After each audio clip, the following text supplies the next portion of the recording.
yesterday, Ron, we talked, we picked up actually on symbols and et cetera. And then we kind of, started talking about the, beginning to understand the allegory that involved, Rebecca and, in relationship to, Jacob and Esau.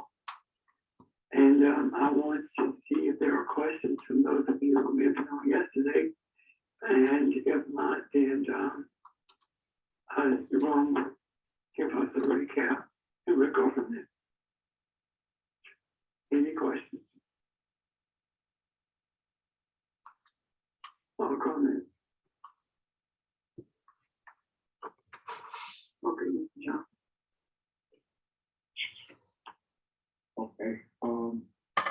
Yeah, this discussion came out of an exchange that Pastor and Barbara had yesterday. We were talking about the spirituality of man, and it was something that I had been looking at that I thought it blended in well with. And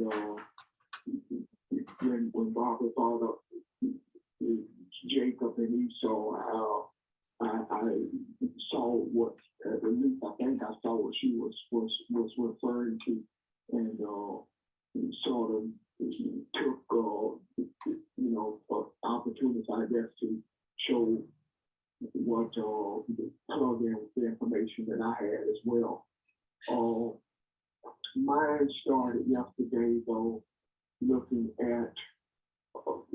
I have said that I am on a continuous search for beginning a better understanding and grasp of beginning.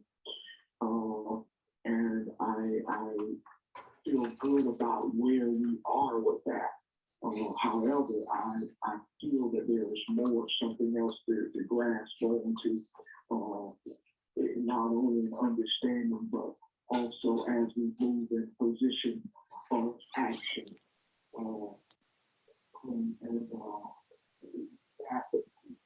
What I mean by action, just our directions and methods of meditation, and what we,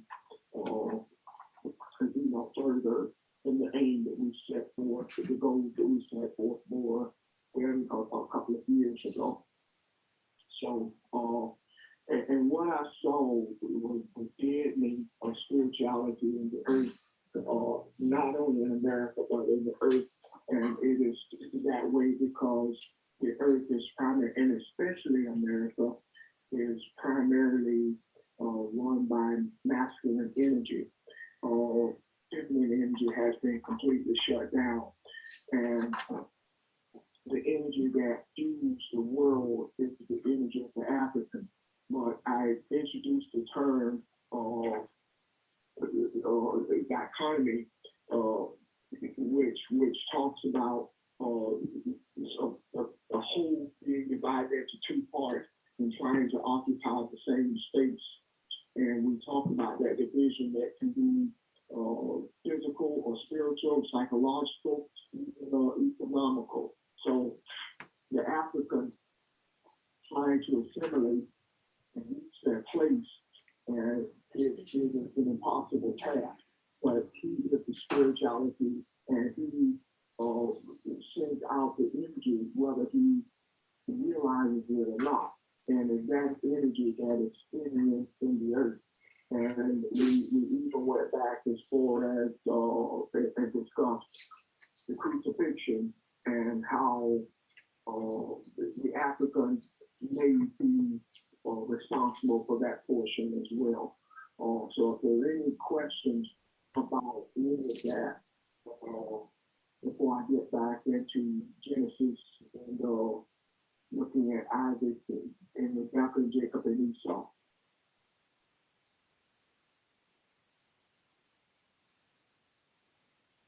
Okay.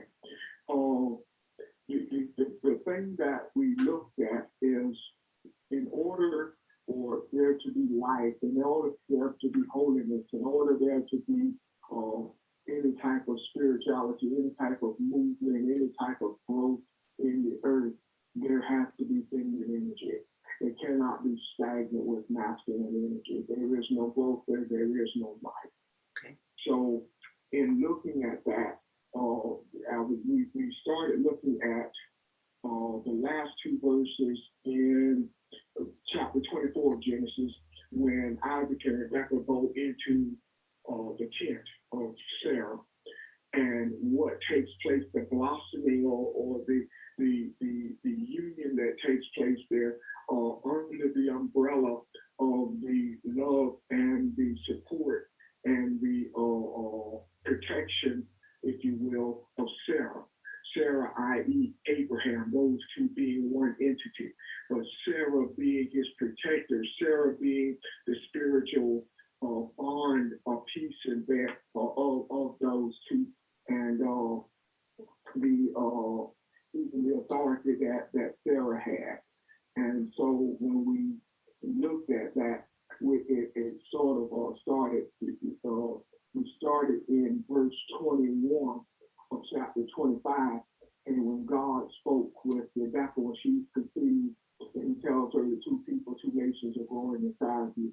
And we went forth and looked at Jacob and Esau, and one of them representing spirituality of man, and the other one representing the animal instinct. That instinct that is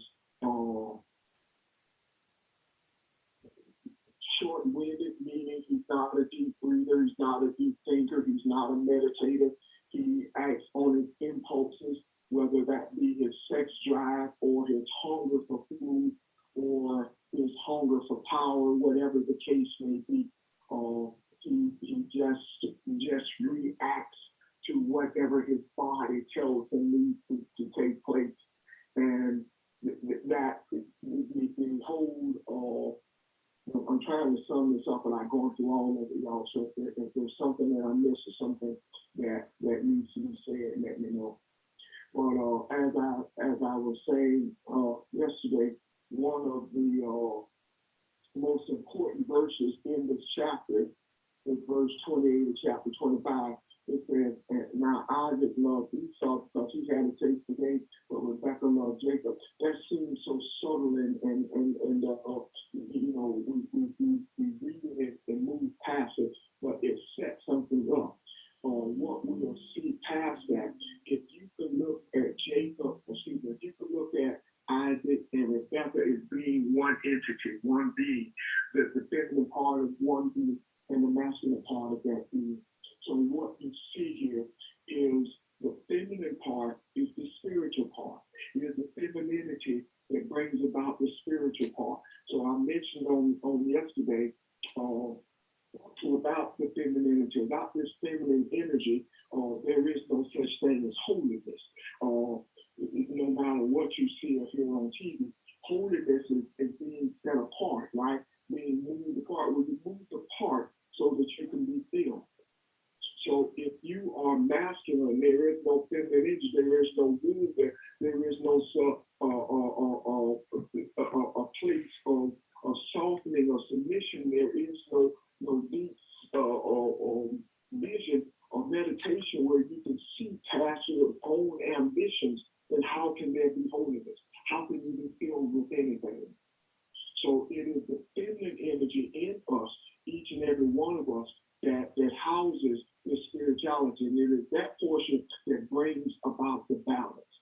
Because in the end, what we're doing now, we are in the process of, just like Jacob was, we're in the process of wrestling with ourselves, wrestling with our thoughts, wrestling with our own being. And this is just another way of saying a transformation is taking place, because it is the masculinity and it is that animal part of us that has to go under submission. So, any questions so far?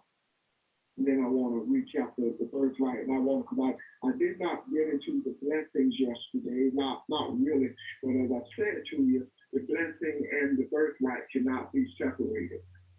They could not be separated. So we'll talk about that. Any questions so far? I hope it's hope it makes sense. Anybody?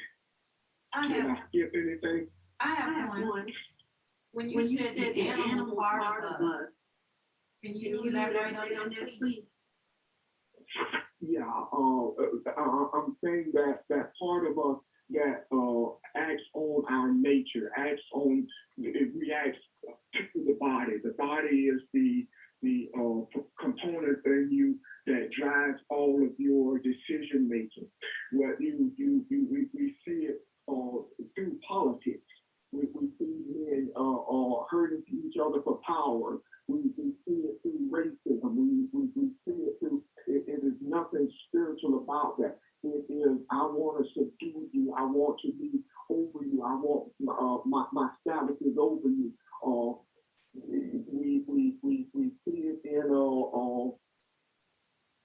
just gluttonous for anything, whether that be power, whether that be sexuality, whether it be for money. It's men, and I use as an example. Yesterday, I talked about the kid, the young man who I work with. Everybody wanting to call him Gus, and how simple that sounds, but it shows, at least to me, that there is a shadow. There's a shallow breathing. Nobody wants to look at him and say, his name is Gustavo, not Gus. Gustavo. But we are too lazy to use those three syllables to pronounce his name. So when I talk about animal instinct, I'm talking about the same thing that Jesus referred to when he kept letting us know, I am the Son of Man. I am the human. Not everyone operates as a human. Most men do not. That's what I'm saying. And and somebody please help me with this if I'm missing this or I'm missing something. As we have pointed out before, it is the human that bridges the gap. When you recognize that you're the human, you are the one that bridges the gap. What do I mean by that? You are the one that stands between the two worlds. You are responsible for what is in the earth and what is passed through the earth and what will come into the earth. You are above time. So you are the only being that can return to beginning.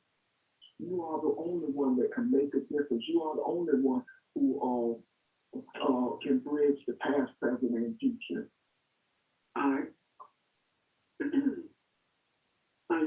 You're not missing it. I would like to add something, if I may, when we're talking about the difference between the two.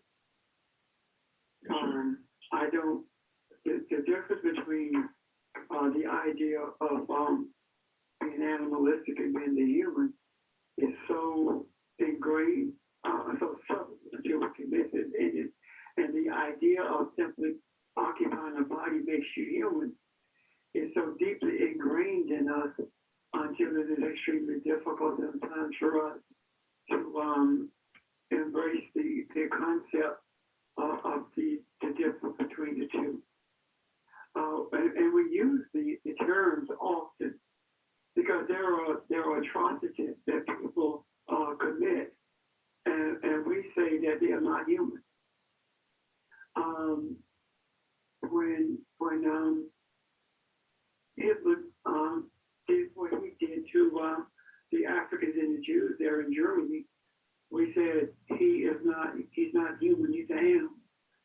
Yet when the bomb was dropped on Nagasaki and Hiroshima, we applauded that as a conquest, when in reality it was animalistic in nature. The animalistic attitude has no regard for humanity. As Ron said, whether it be economic or whether it be racial or whatever, it does not have any regard for humanity. It's selfish regard. When you are human, your journey, your thoughts, your desires or to be one with the Creator, which means that you do everything you can to live your life in accordance with the principles of loving kindness and mercy, and the whole concept of being our brother's keeper, a hedge around our brothers, the idea of being the I am, of being to those around us what they need us to be at the time that they need it, as opposed to what they want us to be. Does that help? Yes, sir. Thank you.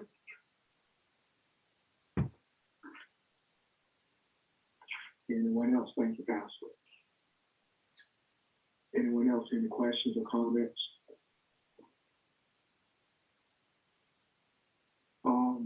The other thing was I wanted to mention that as we were looking at this conceptually, and it is so much information in here, guys. If there's something that you see that ties into what we're, the concepts that we're trying to unfold here, please feel free, because there's so much stuff here, and I'm just kind of skipping around and talking it out, looking at the main points or some of the main points anyway, and how they tie in to the unfolding of this being called Esau and the being called Jacob, and the differences and what happens here. So the beauty of it, if you go back, and I mentioned the 10, I'm gonna read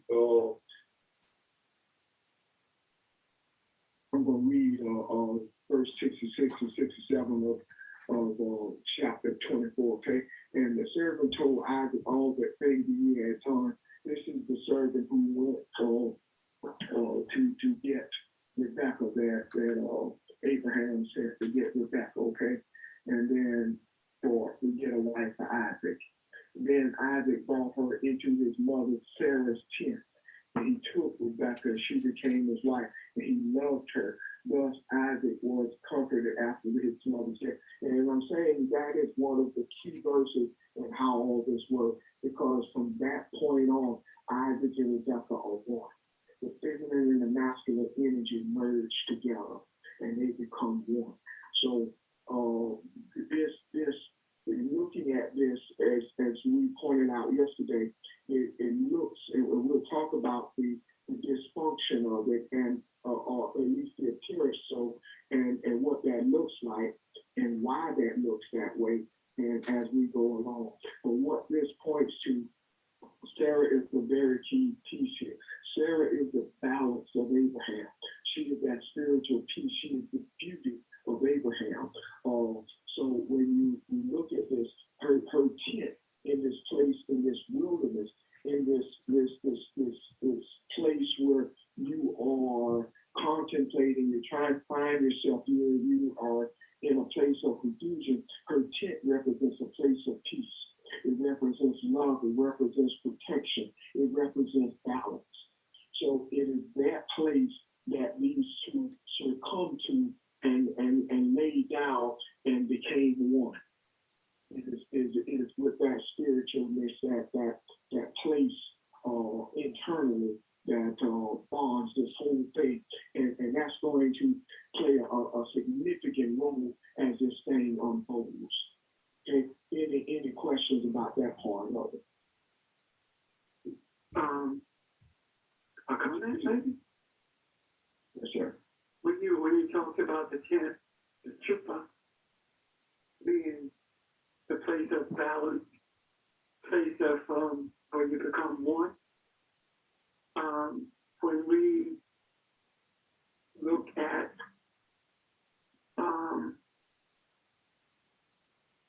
the idea of being in the tent, the Hebrew/Aramaic understanding of that is the place where you become one through intimacy. Where the idea is a reminder of the intimacy that we are with the Creator. creator. But also, think about it this way. There is no such thing as a neutral expression of energy. The expression of energy is either feminine or it is masculine. And the reason there is no neutral expression of that energy is because the masculine and the feminine is the makeup of the creator. If there were no feminine, there would not be a masculine. And either one of those missing, there is no Elohim, because it is both. Not only that, if it was no feminine, there would be no spirit, because Shekinah is the feminine. So I think it's much deeper than we see maybe in the past when we look at this. And I know probably what's going through some people's mind is how does that fit with people who identify or who is gay?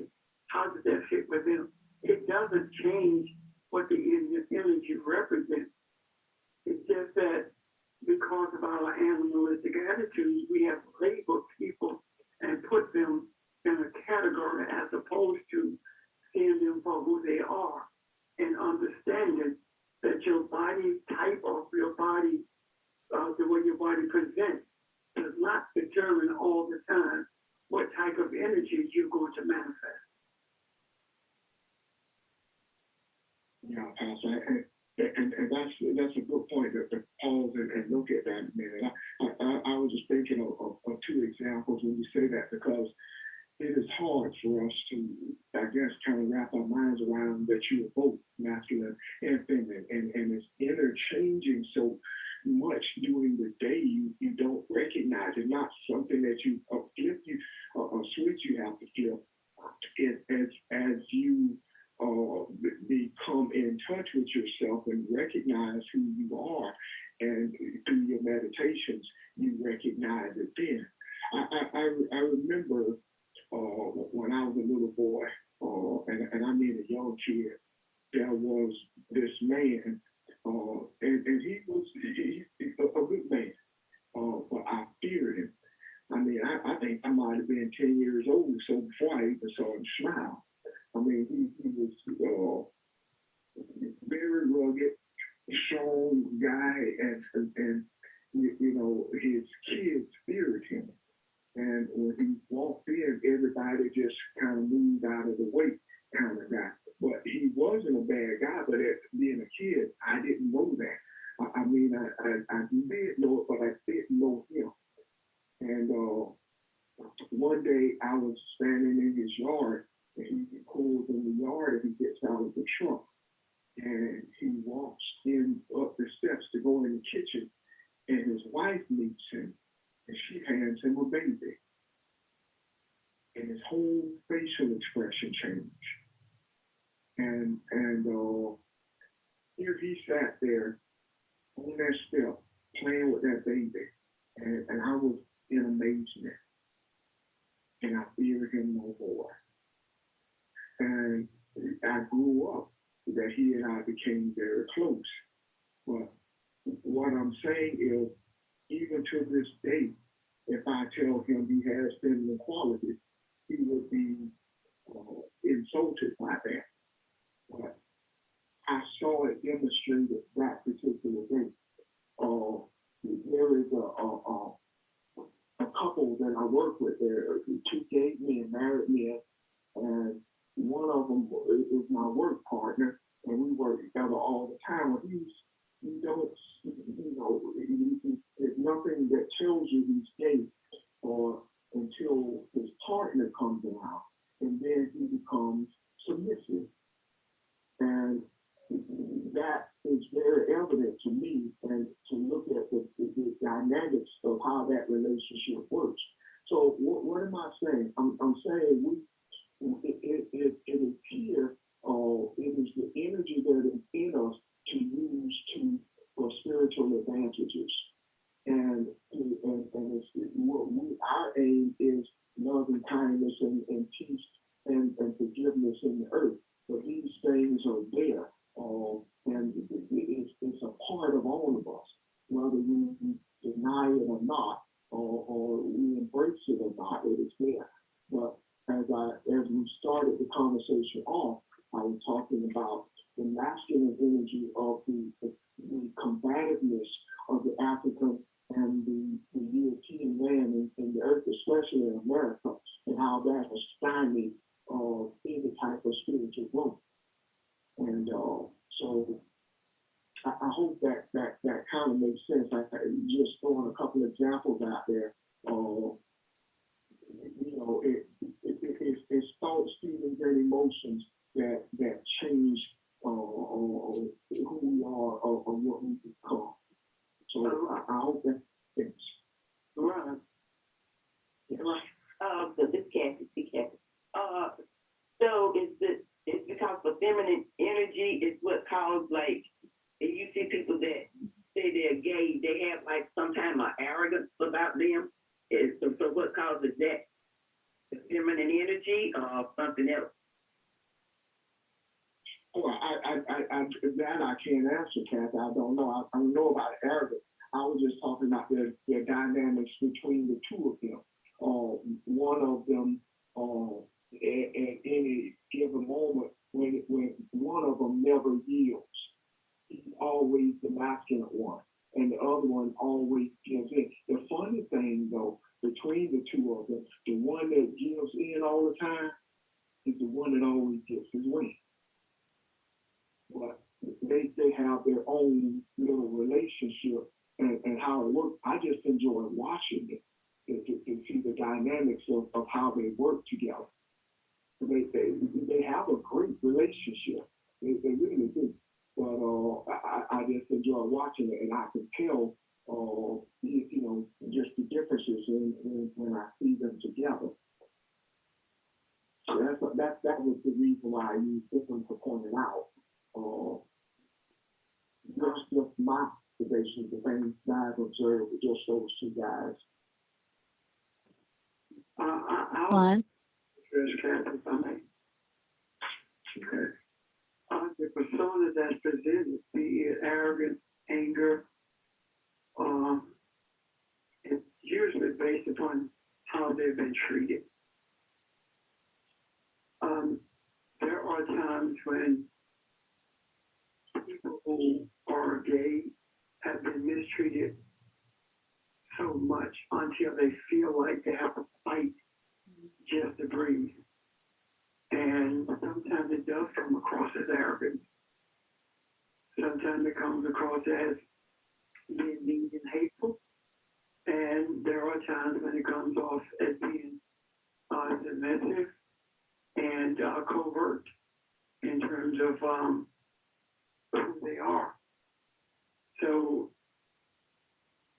it is society who usually assist in a negative way and mold the persona that people who are gay present. And it is incumbent upon us to change that approach so that people, regardless of who they are, will feel comfortable not only in our presence, but feel comfortable in the society, feel comfortable, importantly, being who they were born to be. Does that make sense? Does that help you, Kathy? Yes. Yes, thanks. You're quite welcome. This is Barbara. If I could add to that. Charles, the question I was getting ready to ask about that. I mean, us as people, we was always pointed out and told who they were, and we never was told the way we've been taught now about homosexuals, and it was always put in our head, you can't be around people like that, and if you're around people like that, then you're going to turn that way.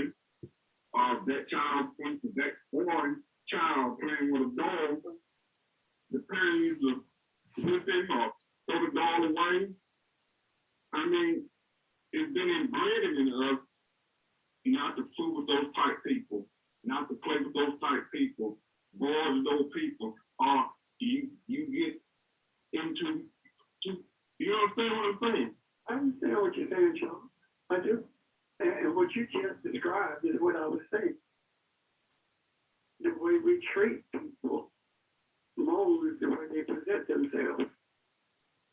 If someone were treating you that way, how would you feel? Suppose that you were in the midst of all gay people, and they were like, "He's straight, don't fool with him," or "You don't want to play with him." How would you feel? What kind of attitude, what kind of personality would you end up with?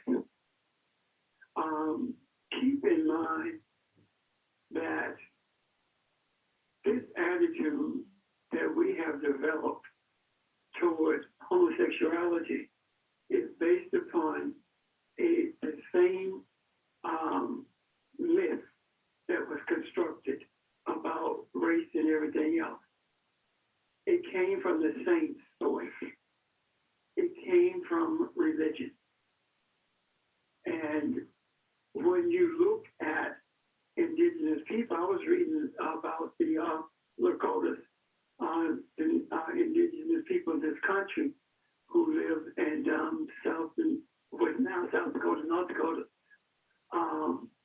And they saw a gay person as being someone to be reverenced because they were blessed with both energies, the feminine and the masculine. Yet, when Christianity appeared on the scene, instead of reverencing them, they were literally crucified. They were murdered.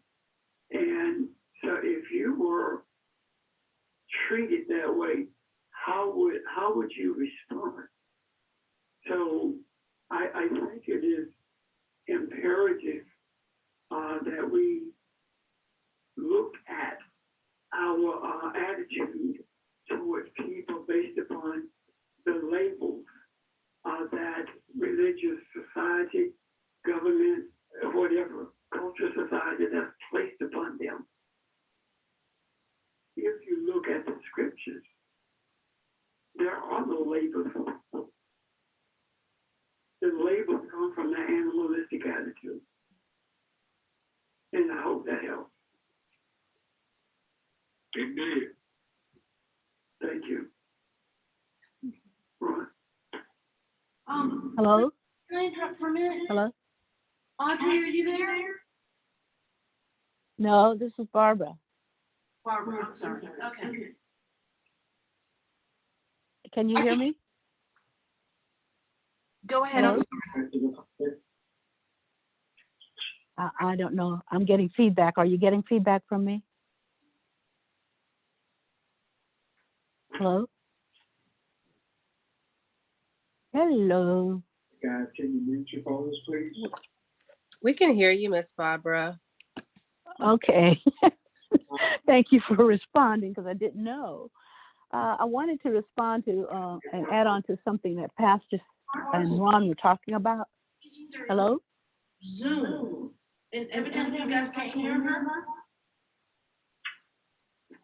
Hello? I don't, yeah. Miss Barbara, Yeah. are you? Yes. Your computer's been out. Sheldon, can you fix that? Yes, Mr. Vermeer, you need to, if you can, you need to mute your phone, Mr. Vermeer.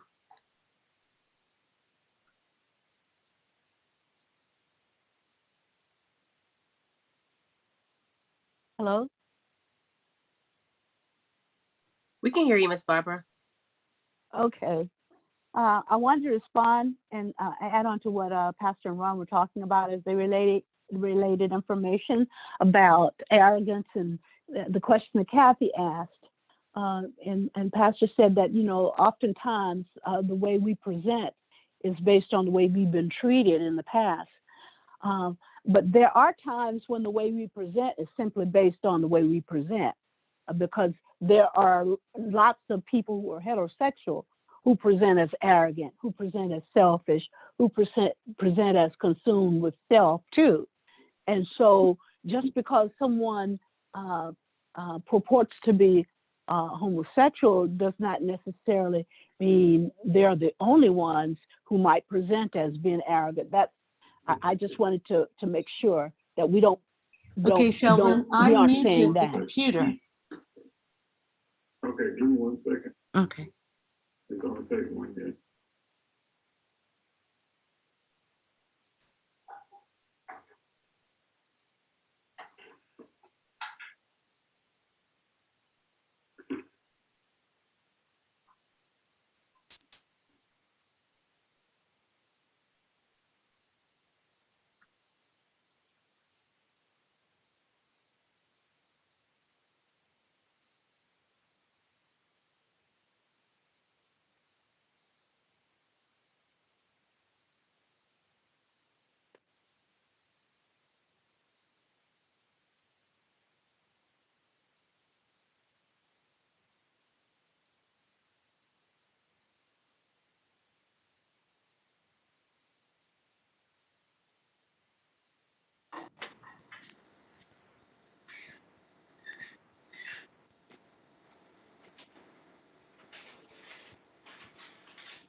Hello, Miss Barbara. Can you hear me?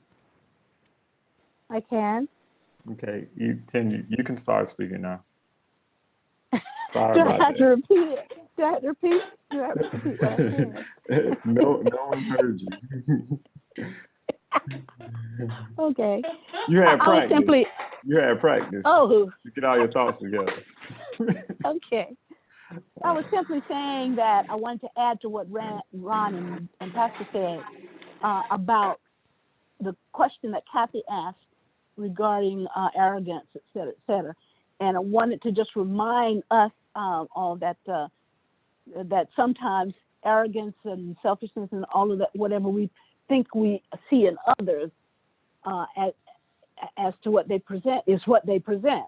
But my concern is that it's not just in homosexual or blacks or whites, it's in everybody, and that everybody can potentially present as arrogant and selfish and that's I guess dipping into that animalistic part of our behavior when we do anything that is opposite to loving kindness, et cetera, et cetera. And so you don't have to, it's not just for that category that we put somebody in as homosexual. Any person can present that way. And then the second part I had was Ron indicated that Isaac and Rebecca are one. They're the same person. And then he spoke of the African and the European. And the African and the European are also one. They're Yes. different aspects of each other. And that's what allows us to see the differences. So when you, I just drew a circle around Isaac and Rebecca and put they are one. Put feminine and masculine energies in there, and they are one. And then when you said African and European, I just drew a circle around African/European. They are one as well. And so when we start looking at things in that way systematically, it reminds us of the macro of what it is we are about. And so Ron, I appreciated your bringing that up about the African and European, because sometimes I gets lost in the shuffle and we forget that we're not saying that one is any greater than the other. They are the same, and they have to balance each other off in a sense. Okay, that's it. Correct. Thank you. Thank you. So, Ron, Yes, ma'am. is the universe in chaos because femininity has not been respected? Or we don't That- get, yeah, go ahead. Go ahead. I'm sorry, I interrupted you, and I apologize. Go ahead. I thought you were done. No, I'm done. Okay. That's and please, anyone else who wants to answer this, please. That is what I see. I think not just since the time of America. I'm looking at the time. That's why on yesterday we went back and looked at the crucifixion. Feminine energy has been stifled in the earth for centuries. And I think that is part of the confusion. That is part of the chaos. And that is why the earth is in such a violent state. So anybody else want to elaborate or talk further on that, please?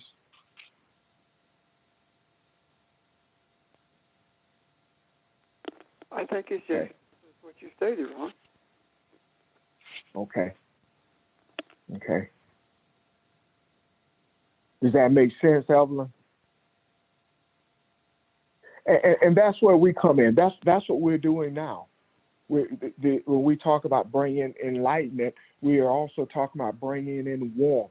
We're talking about showing love. We're talking about people experiencing what they may not have experienced before. I think it is in every part of our being. Man, the hunger inside of us, the spiritualness inside of us is hungering to be what we were designed to be, and we have been stifled for so long and just this silence for so long, and I think it's just the earth is bubbling over with that energy to come out, for somebody to bring it out, and that may be a poor way of explaining that, but I hope you see what I'm talking about. I think we are the tip of that spear to bring that love into the earth, bring that kindness into the earth, bring that feminine balance, that people can start looking and seeing that there is more, there is a light at the end of the tunnel, that it is not all combative. It is not all just that there's more to life than what we've seen so far. Ron? Yes, ma'am. Ron? Hey, this is Barbara. Yes. Just an observation, as you just said, that's what we are doing right now. And just think about it, the number of males in the faith ministries, in our faith ministries. And when every time you guys start talking about loving kindness, et cetera, et cetera, et cetera, if someone were looking from the outside in at our conversations and did not understand the concept of masculine and feminine energies being balancing each other, they would say, I wonder what they would say about the men in faith ministries. That you guys are kowtowing, whatever that means, to the female, or you're being led by your nose, or whatever. So it is not only the fact that there's feminine and male energy, but every time we all talk about it, as you say, and extol it, we create that example, and we create that for the macro as well. And so the feminine energy aspect, as long as it's related to loving kindness and peace and harmony and balance, it does not have to, what folk need to understand is it doesn't have to come through a female. It's not gender oriented. It's simply energy oriented. Okay. And as you started saying when we first got on the line, everybody has both. Correct. Excellent. Yes. And, And as I'm sorry, was that George? yeah, no, go ahead, Ron. No, I'm sorry. Go ahead, George. I talk all the time. Yeah, Go no, ahead. I was going to say the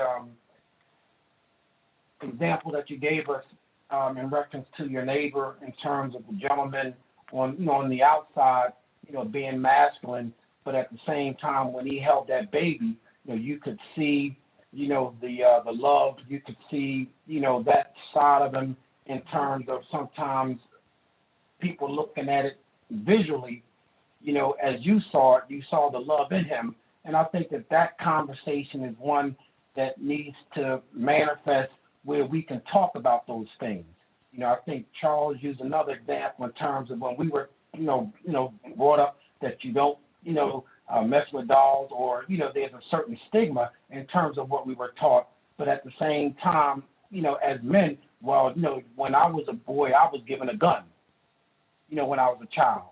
And so when I begin to look at what's happening in our society today, I think that to be able to see the balance of us being able to acknowledge our feminine side to the point that we can have those kind of conversations, because like I said, in the church, you are on this side, the females are on that side. And so we don't get a chance to be able to go into the nursery or just spend time, with babies, or spend time, with, that feminine side. And so I think that your illustration was a great example. And I think that we need to look at ourselves to see the balance, that we have both masculine and feminine. And I think that if we're able to maybe understand more of that feminine side from a standpoint of the two becoming one, but that's within ourselves, just to appreciate the balance. So I just wanted to share that thought, that I think that we need to acknowledge that as men, and I think even vice versa with women, the women have masculine energy. So I think we just need to, like you say, maybe revisit that in a way where we can appreciate who the Creator created us to be. I'm done. George, I think where we are now, we are embracing this, whereas, as you said, and Charles and Barbara alluded to, there have been aspects of it throughout the generations, of course, but a lot of it has been men being ashamed of who they are, or ashamed to do this, or but here we are, as Barbara says, someone might think, well, what is wrong with them? But I embrace who I am now. I'm at a better place I've ever been in my life. And it's all because of what we're studying. And I guess what I'm feeling is that balance. And so as I get in touch with that feminine energy inside of me, there is nothing. Now, this is probably an oxymoron, what I'm saying. That feminine energy helps me appreciate my masculinity. And that may not make sense to some people, but I guess I appreciate who I am. I appreciate the balance and how being able to see what in me needs to be worked on, what in me needs to be brought onto balance. I'm able to understand that now, and I'm also able to incorporate that into my meditation life, and helps me see what beginning means. So yeah, I embrace that. I love where we are right now, and I'm not sure that there's anybody else seeing anything like this from this perspective. So, but I want to, if there's no other questions or comments, I wanted to get into blessing a little bit, and talk about this. Okay, we talked about birthright last night. Birthright, and we were talking about it being a part of, and these are my words, okay, being a part of the priesthood. It is not meaning that you gain a half of the inheritance of your parent and you get to lord over everybody. What it is talking about is the opportunity to grow closer to the Father. You are the priest of your family. You are that liaison in the family that everybody come to when there may be a dispute or somebody needs counseling. You become that counselor, or you gain a half of everything because your priority supposed to be the family. It is not supposed to be how to make a living. So that being the firstborn and it is a opportunity to be fruitful and be spiritual and be enlightenment to that family. So it has nothing to do with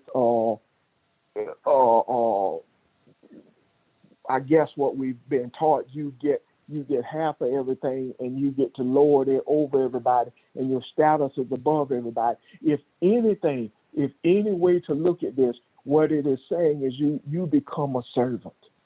You become the servant to your family. You be the one that makes sure that everybody stays grounded and make sure that loving kindness is the center of their being. So and as we look at this on a global stage, as we're talking about from a universal perspective, that's who we are. So I'm talking about this from a perspective of a priesthood, and again, that's a term that I'm using because that's what it reminds me of. It reminds me because you are that leader of the family. You are the one who stands between them and the Creator. You are that person that everyone comes to, that everyone looks up to, male and female. Okay? And we talked about that on a little bit. But this is what I'm excited about. Any questions about that? I'm going to show you the beauty of Rebecca. The beauty of Rebecca and how this thing pulled together. I want to show you something here. Look at, if you could skip with me to chapter 28. Excuse me, wait a minute, hold on. Chapter 27, I'm sorry. Are you there? Okay. As I said on yesterday, this is not a physical blindness. You got to be able to see this spiritually. This is not a physical blindness. His eyes become dim when this boy gives away his birthright and when he marries two Hittite women. Then his eyes become dim. I mentioned to you earlier that this verse was the catalyst that drives it all. In chapter 25, verse 20, it says, "Now Isaac loved Esau because he had a taste for gain, and Rebekah loved Jacob." That's the key right there. So Isaac's vision was different than Rebekah's. And as I said, it is not the masculine energy that sees the spiritual thing. It is the feminine energy that's in you. So her vision is different than his. So his vision, as these boys grow older and have to become responsible, and this thing is passed from one generation to the next, then Isaac's eyes become dim, so that Rebekah's eye can be opened. They're one and the same being, though. Okay, let's not lose focus of that. Let me show you something here. Chapter 27. This is Rebekah has talked to Jacob, and again, I'm skipping around because I want to bring up some points. And she's told him to cook a meal for his father. She's dressed him up in his brother's clothes and put a lamb's wool on his arms and whatnot, wool on his arms, so he feels like his brother, not look. He looks and smells like his brother. Okay, so look at verse 28 in chapter 27. This is he comes to his father to be blessed. Verse 28 says, now this is Isaac blessing him. Now may God give you the dew of heaven and the fatness of the earth and the abundance of grain and new wine. May people serve you and nations bow down to you. Be master of your brothers, and may your mother's son bow down to you. Cursed be those who curse you, and blessed be those who bless you. Does that sound like a blessing? That is not the blessing. That is the blessing that was intended for Esau. That is the blessing from a man who only sees carnal things. The masculinity here only sees carnal things, and he is blessing the animalistic son that he loves. This is not spiritual, and this is not the true blessing. You go up a couple verses. Look at verse 26. Then his father Isaac said to him, please come close and kiss me, my son. So he came close and kissed him. And when he smelled the smell of his garment, he blessed him and said, see, the smell of my son is like the smell of the field, which the Lord has blessed. So he is blessing the son who is the son of the field. His agenda here has nothing to do with spiritual blessing, but watch how Rebecca fixes this thing. Turn with me, if you will, to the next chapter. Listen at this. This is the true blessing. Listen at Rebecca and how she, I'm going to use the word manipulate, but we'll talk about this in the end. Verse 46 in chapter 27. And Rebecca said to Isaac, I am tired of living. Now, this is when Esau has found out that his blessing has been taken from him, and he's mad. He's declared revenge on his brother. So Rebecca has said to him, hey, man, it's time to go. You need to go. I'm going to send you on your way. So watch how the two come together, because it's a blessing. Listen at this. It is a blessing. And because it is a spiritual thing, the two of them have to come together. But watch how Isaac becomes submissive under her. Listen to this. Watch how she does this. It says, Rebecca said to Isaac, I am tired of living because of the daughters of Heth. If Jacob takes a wife from the daughters of Heth like these from the daughters of the land, what good will my life be to me? So Isaac calls Jacob and blessed him and charged him and said, you shall not take a wife from the daughters of Canaan. Arise and go to Padam Aram, to the house of Bethel, to your mother's fathers, and from there take to yourself a wife from the daughters of Laban, your mother's brother. And listen at this. And may God Almighty bless you and make you fruitful and multiply you, that you may become company of people.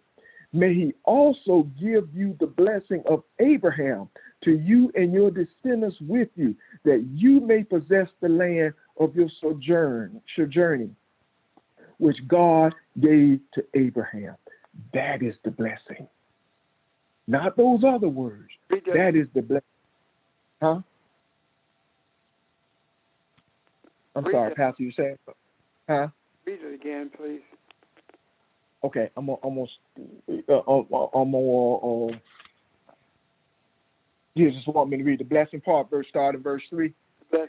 May God, May God Almighty bless you and make you fruitful and multiply you, that you may become company of people. May He also give you blessings of Abraham to you and your descendants with you, that you may possess the land of your sojourning, which God gave to Abraham.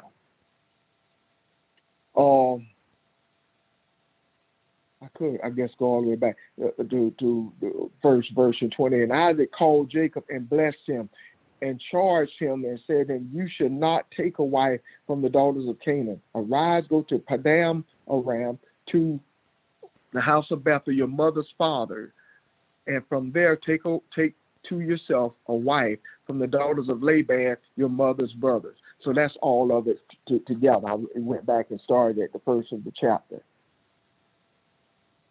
But what I'm pointing out is the two of them come together, and this is all orchestrated by Rebecca, because her vision was different than that of her husband. Her vision was not clouded because of his love of carnal things. She could see further. This goes back to the conversation that she has with God when these babies are in her womb. So it looks like, and you can put this all together, and from the outside, it looks as though this is an extremely dysfunctional family.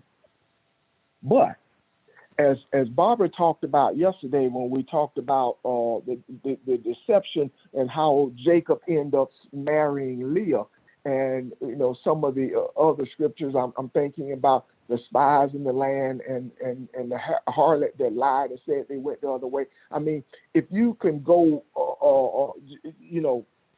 looking at a lot of the significant things here, none of this happened just straightforward.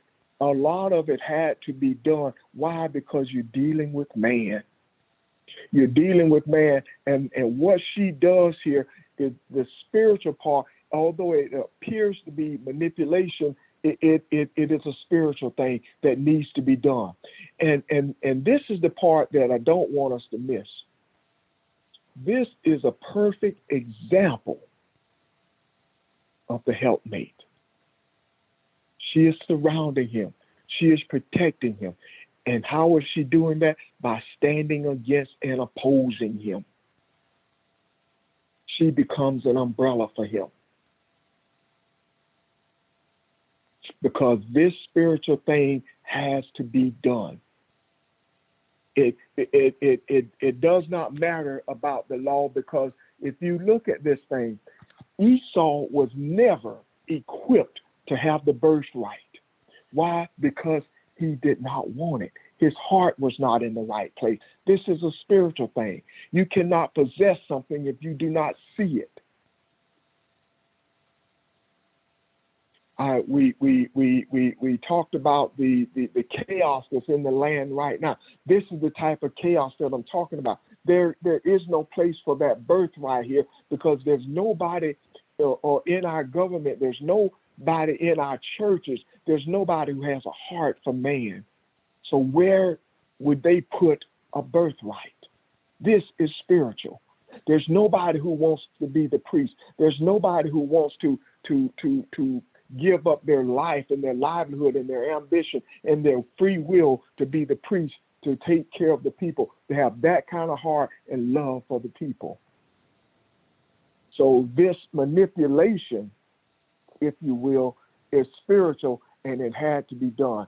And it is a way that she is protecting the scriptures. I guess what God said must happen was going to happen. It was laid upon her to do it. It was laid upon the feminine aspect of Isaac and Rebekah to do it. What she was doing, Ron, is laying the foundation for humanity to continue on a journey or pathway that will lead them to the place where they come to realize who they were created to be. Had she allowed it to bless the words that Isaac spoke in reference to the blessing he was given to Esau, it would have blinded even those who are searching for spiritual things. It made it even more difficult for them to open their eye in order to be able to see it. This was not manipulation. This is an example of what Jesus said when he said, "Be harmless as a dove, but wise as a serpent." Okay. Yeah. But yes, ma'am. I have a question, but I'm not certain how to ask it. I hear what you're saying. I see what you're saying, and I'm agreeing with what you're saying. But if I look at the period of time when all of this took place, and correct me, you, pastor, or whomever, if I'm seeing this the wrong way, it was the males who were counted as I don't know how to say it. They were the dominant beings in that they kind of set the agenda for everything. They ruled everything. But based on what you're saying, when the woman did what she did, it was not manipulation, but protection of the blessing to the point of bringing forth what had been spoken when the children were born in her womb. So what you're saying is you're giving us the example that in that instance, God recognized feminine energy and he allowed feminine energy to do what feminine energy was supposed to do, even though it was during a time when men dominated everything, if my question makes any sense. Do you understand what I'm asking? I do. Yes, ma'am. Oh, I'm sorry. Go ahead, Pastor. No, I just said I understand. I don't. I think that we have been led to believe that this was a period of dominance by men. But if you think about it, the relationship between Abraham and Sarah, when you look at the conversations, the interaction, you will see that Sarah was the one who made the decisions. Even when, in the case of Hagar, when Abraham did not want her to leave, Sarah said, yes, you got to go. So he did not. If it had been a period as it was during male domination with the priesthood during that period of time, then she would have been totally ignored. When it comes to Jacob and Rebekah, it appears as though it may be a male-dominated society. But if we look at that spiritually, the male is the seed. The masculine is the seed. And that masculine seed was supposed to pass that seed on to the next seed for it to be nourished in the womb of the feminine so that it could be birthed in the earth. But what that male did, the seed that he passed on, thinking that it was Esau, the seed he passed on was a seed of materialism, a seed of animalistic attitude and personality. And Rebekah, the spiritual feminine, recognized what was happening and corrected it. And the way it was corrected is by that seed passing to Jacob, the seed of spirituality that could be nurtured by the feminine, and because of that nurturing, what came out of it are the tribes, or the 12 sons of Jacob. Does that make sense? It does, and I'm still wrapping my mind around this because I saw that time totally different, and was thinking it was a male-dominated society during that time, and that it was their thoughts and their actions that those were the only things that were blessed because the women were not even considered as being important enough to even count. And so I guess I'm just hearing it and I'm wrapping my mind around it because it is resonating with me. But it just kind of blew my mind because it made me look at this period of time entirely differently. And you're right. I mean, that's what we have been taught, and that's what we taught, that it was a male-dominated society. Disregarded what was actually written. Because if you look at Abraham, Isaac, and Jacob, and you look at the relationship that they had with the females in their lives, the dominant force in each one of those lives was the female. And if you look at the period when Jesus was dealing with the priesthood, you will see in that period that women were treated as though they were property. You can't talk to a woman unless she's part of your household. A woman cannot go out alone without a male escort unless she's going to get water, to fetch water, and then she has to take somebody with her. The woman go be stoned, the men go stone her, and they were doing the same thing. Jesus intervened. Those kinds of things. During the period, it grew into a male-dominated society. But during this particular period, if we look at what is actually in the scriptures and not what the theologue has said is in there, what we see is something totally different. Just the inverse of that. But are we seeing also the difference between what happens when the masculine accepts and appreciates the feminine as opposed to when the masculine denigrates and does not appreciate the feminine? Because if you look at Esau's lineage, you don't see the same kind of thing in terms of Abraham's lineage through Isaac and Jacob and what they are teaching as it relates to masculine and feminine energy. Because you did have, that's how Leah's daughter, Dinah, got into trouble. She left home, and usually at the time, you wouldn't leave unless someone escorted her to the strange town, but she left. So those rules were there, perhaps not to the extent that we're thinking about, but there were guidelines and rules. But this patriarch, this group of patriarchs and matriarchs, sort of set the tone, if you will, or the spiritual.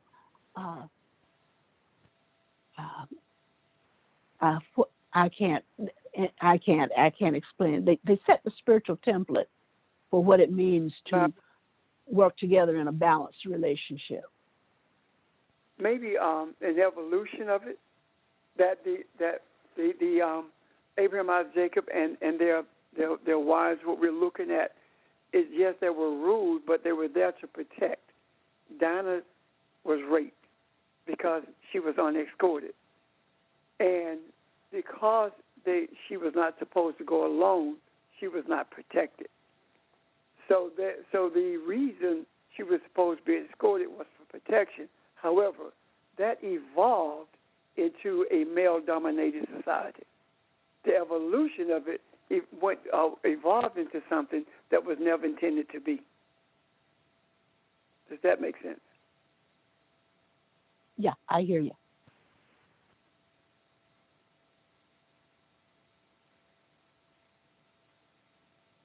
I think one of the things we attempt to do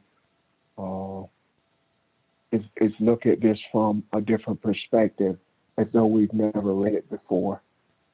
And because I feel that our eyes are open now more than they ever have been. So as I've been living in a cave, and now I see what's in the cave and what I've been missing. Because we've not recognizing or seeing new scripture. Over the years, even before we knew each other, we've talked about these scriptures before. But maybe we're seeing them now for the first time and what is truly there. And it was man's attempt to minimize the feminine energy and women, period. But if you look at them from a spiritual perspective, we see a whole different perspective. So that's what I hope and think we're doing, and that to me makes all the difference in the world. I mean, how many times have I read this and looked at that blessing? That blessing in chapter 27 is almost like what a wealthy man would say to his son. I'm going to give you the world, son. I'm going to give you the state of South Carolina, and men going to bow down to you. You're going to even be master over your brothers. Everybody going to be subject to you. That has nothing to do with God. Nothing at all. But as we went back and said, and I mentioned to you yesterday, and I, of course, haven't had time to look at, in doing some flipping and reading and stuff, I saw a book online that talked about Sarah, and what it said was that the unique relationship that, well, it didn't say it that way, but the relationship that she and Abraham had, that she played a vital role in what they did and when and how they moved. He consulted with Sarah, and it spoke to that more. And my mind sometimes is racing. I get one track and I moved away from it before, and then it was still stuck in the back of my mind. And when I thought about it, I was already gone to something else. But I'm going to see if I can find that, because I'd like to look at that more. So in the eyes, in the spiritualness of it, the eyes of the patriarchs anyway, I think you will see a greater role of the women, which points to not necessarily the women themselves, but the balance of femininity as it plays in our spiritual life.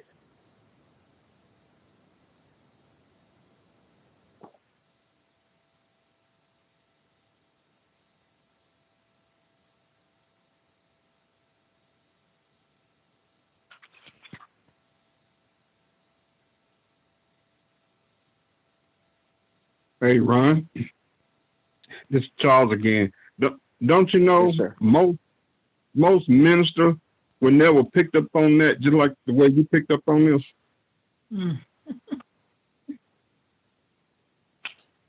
I mean, you're right, Charles. Why? Because go ahead, Rep. Even though we have not been to a seminary, that's what we teach.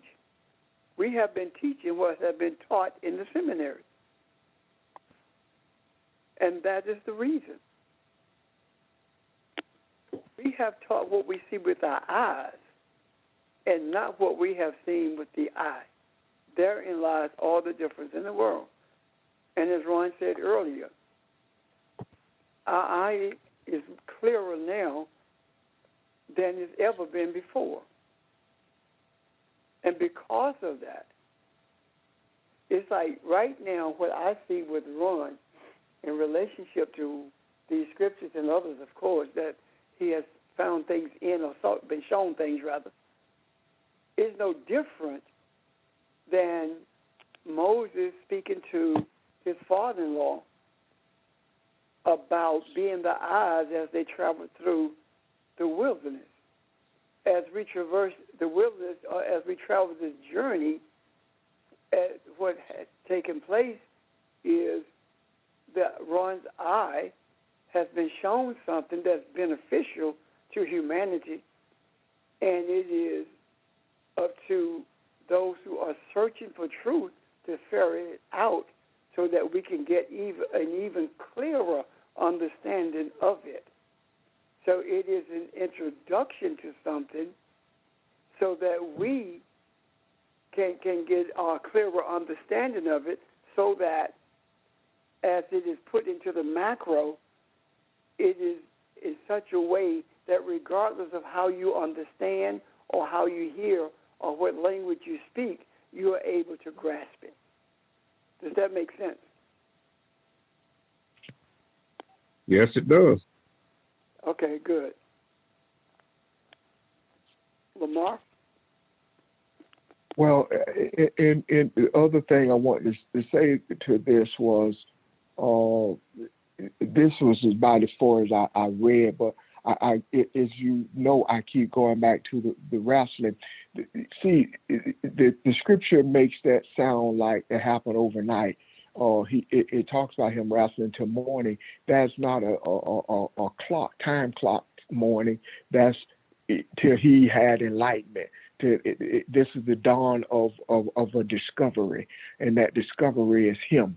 So I'm 62 years old, and I wrestle with myself. The wrestling can be a lifetime for some of us, and it's everything that we've talked about. As Barbara mentioned earlier, when she talked about Isaac and Rebecca, and the African and the European being one, well, so is Jacob and Esau. So all of this are things that we wrestle with, and that is also the scripture in the New Testament. He says to Peter, Peter, do you love me? Peter, do you love me? Peter, do you love me? He says it 3 times because Peter is wrestling. He says that Peter is going to be a rock, but Peter has to go through a transition first. So we have a desire to go through that transition, and that's where I got excited about something Mary said yesterday when she said, "Don't worry about them. You concentrate on your transition, your enlightenment." So every time this going back to the beginning gives us an opportunity to peel off layers and see ourselves more clearly. And as we do that, we are also cleansing the universe. We're bringing enlightenment to the universe. All this confusion that we talked about, it's being straightened out. So that's about what I had. If there are any questions or comments on that, I hope it was clear. I think it was. We're going to talk about Jacob wrestling. Yes, sir. That was not the only time. See, he wrestled until he started seeing enlightenment. Once he saw it, what was available, he began to walk in it.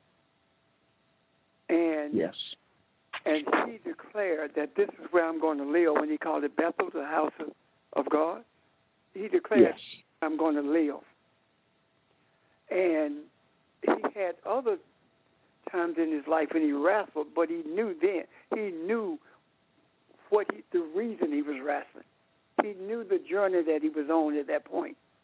No different than we had a glimpse of enlightenment and had to wrestle with ourselves in that we had to wrestle with what we had been taught in order for us to grasp of what we were seeing and release what we had been taught. Yeah. And the statement that Mary made about don't worry about them, and you said that worry about you going through your transition. Well, you cannot go through your transition. You cannot go through your transformation without transforming others. Because your transformation, because of it, it puts in the macro those things that are transforming you. Our discussions are transformative. And what we are seeing is transforming not only us, but it's transforming the society as well. And as a result of that, what happened? We end up getting sought out in order to bring understanding to others who we've never had any contact with. Does that make sense? Yes, sir. And I appreciate you clearing that. That's what I meant. I was just saying don't lose focus. Oh yeah. Yes, sir. You're exactly right. Yeah. It does. It transforms others as we go through our transformation. Yes. Yes. And the place of beauty, you hear us talk about beauty sometimes, beauty being balanced. That is when you're in complete harmony with self. You have brought that animalistic being, that person, that part of you under submission, and you are in harmony with self, realizing that you and the Creator are one, that you are always in tune. You become intuitive. Your consciousness is intuitive. In other words, you're hearing things from the inside, and you recognize the voice. You no longer have to guess, is that you, Lord? Is that God? Am I doing the right thing? You recognize it. It becomes you.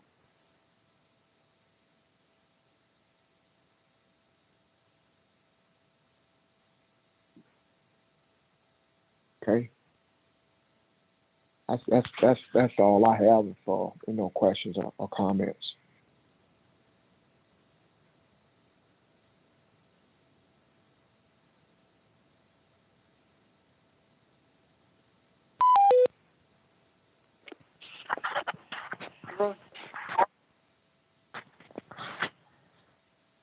Well, if there are no questions or comments, I thank you all. I think I'm done. Appreciate it. If you have questions, please feel free. You know, we try to start off every session with questions, so we'll go from there. Okay. Okay. Appreciate it, guys. Everybody. You guys have an awesome week. The rest of your week, and thanks again. Thank you. Thank Have a you. good night. Thank you. Thank you. Goodbye. Bye, everybody. Good night. Good night. Ron,